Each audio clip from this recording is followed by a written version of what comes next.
So you just moved into the United States and you're thinking about things that you need to do to make your settling or acclimatizing faster and smoother. Think no more, because in this video I'm going to be sharing the 11 things that you should do once you move to the United States of America. So stay tuned and let's get to it.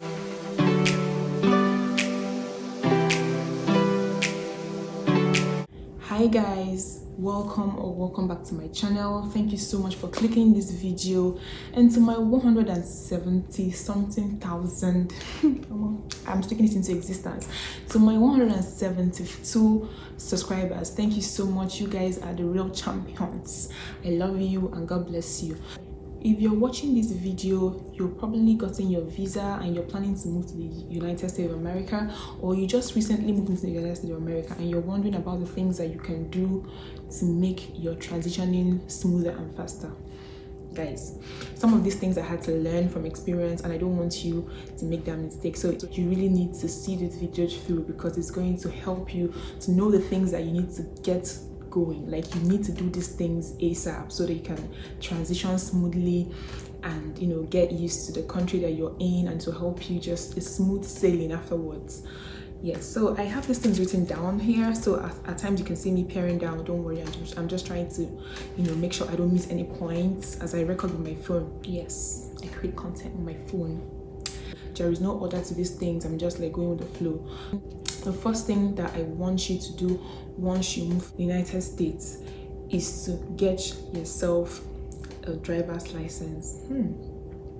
Listen, this should be the number one. If there was ever like a ranking, this one in particular should be the number one, because not only does a driver's license help you to be able to drive in the US and be in charge of your mobility, because you don't want to come here and you're waiting for people to be driving you around. Nobody has that time, because people are busy working, people work at different hours, so you really want to be able to move around at your own time.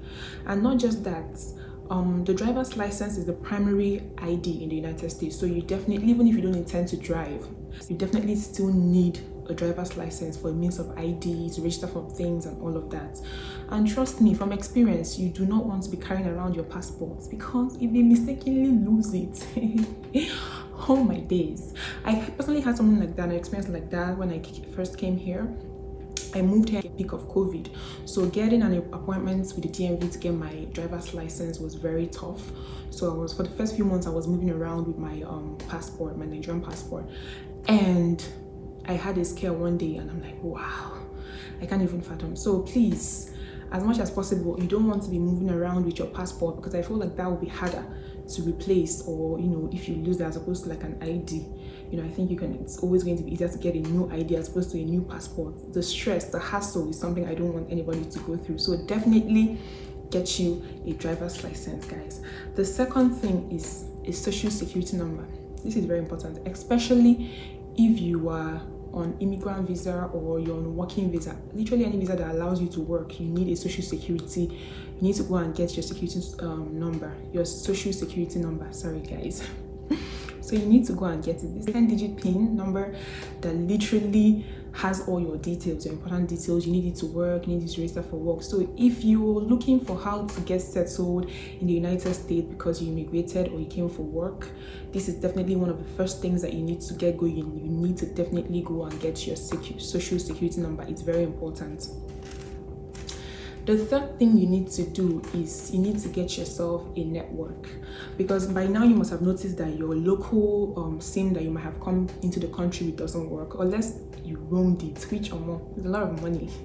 There's no need to roam your international number here. You can just easily walk into any what's it called, any what do they even call those people that are network provider. There are lots of them depending on where you are. Just look for a good one and get yourself a good SIM, a SIM card, a network.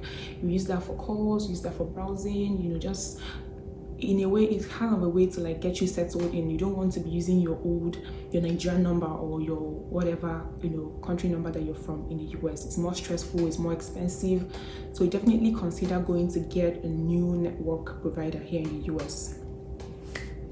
The fourth thing, guys, is if you haven't gotten a job, you should consider getting a job in the United States, guys, because there are a lot of bills to pay.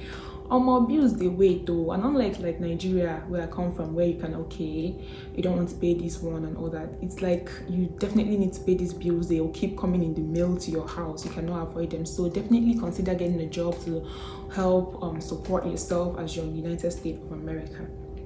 Fifth one is to get a bank account, and this is especially important if you came on a work visa, so there's already a job that you're working at.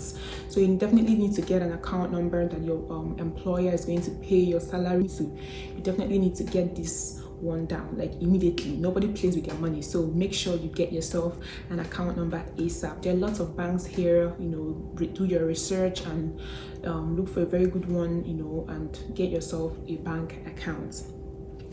The sixth one is get acquainted with the healthcare system. Get yourself a health insurance. So coming from Nigeria, I don't really think that health insurance was something that was very popular. You're sick, you go to the hospital, and after treatment you have to pay out of pocket. When I got here, I had to get used to the insurance thing. So there are three main kinds of insurance. There's a private, there's a Medicare, Medicaid. So you definitely research and see the one that you can get yourself into, because unlike Nigeria, the medical bills here are not a joke. It is not beans. It's not something you can just it's like fever is doing me, you now can go and see the doctor and they're billing you 10,000, 15,000. No. When you go to do anything at all, if they give you the check, they give you the bill without an insurance, you are going to be mesmerized. Like, you're going to, what a life. So definitely get yourself an insurance, especially before you get sick, so that in any event that you get ill and need to see a doctor, you're covered and you don't have to spend a huge, when I mean huge, I mean huge amount of money. The seventh thing that you need to do is to get yourself a place, an apartment, whatever, because they take time. See me finish, go enter the conversation, guys. So yes, let's take for instance when you came to the US, you were welcomed by a family member, a friend, or your whatever the case was. But once you get on your feet, once you get a job and you have an income, steady income coming in, you definitely need to consider getting your own apartment. It can be a studio apartment, whatever you can afford, but I advise it strongly for you to get an apartment or a place of your own, because very soon now, see finish, all the whole stress and unwanted, all that. You definitely need to get an apartment. The eighth thing is to understand your benefits, your employer benefits, guys. If you have a job in the US, you need to take your time out and understand your benefits, your rights as someone that's employed to a company, organization. This includes your pay time off, your 401k, stuff like that. You need to understand all the benefits that you should be getting from your workplace. So do your research, look into it and make sure that you're getting all of the benefits that your work should offer you. So the ninth thing that you're going to have to do once you move to the United States is to learn the law. I'm talking about the federal law, the state law, and the local laws of where you reside. Okay, for example, you need to know the state limits. You need to know the rules about immigration. Make stay past your limits, become undocumented. Okay, you need to know these things. You need to know your rights also. So you definitely take out time, know the do's and don'ts of where you are. Learn all the rules and the regulations so that you know your rights and know what you're supposed to do and what you're not supposed to do. That way you don't become a nuisance in society. The 10th thing you need to know, the American educational system, guys. It's very important that you understand the American educational system, especially if you want school here. You need to understand the rules and regulations about it. Also, another thing you can do, the 11th thing that you can do, is to learn the American culture. You are in a new place. You need to learn about these people, their way of life. So you would be exposed, you'll be sensitized to some things that you should or shouldn't say. So these are all the things that you need to do as someone that just got moved into the United States, a new place, you have your whole life ahead of you here, but these things are going to help you adapt and get ready for the life ahead. So to recap, the first thing that you need to do is to get your driver's license, get your security number, get a network service, get a job, get a place, rent, understand the employer benefits, learn about the US law. Thank you so much for watching this video, and if you're not yet subscribed and you like this content and all the other content I'm going to be putting out, please take a small microsecond to click the subscription button down below so that we can grow this page together. Thank you so much and have a blessed time. See you in my next videos.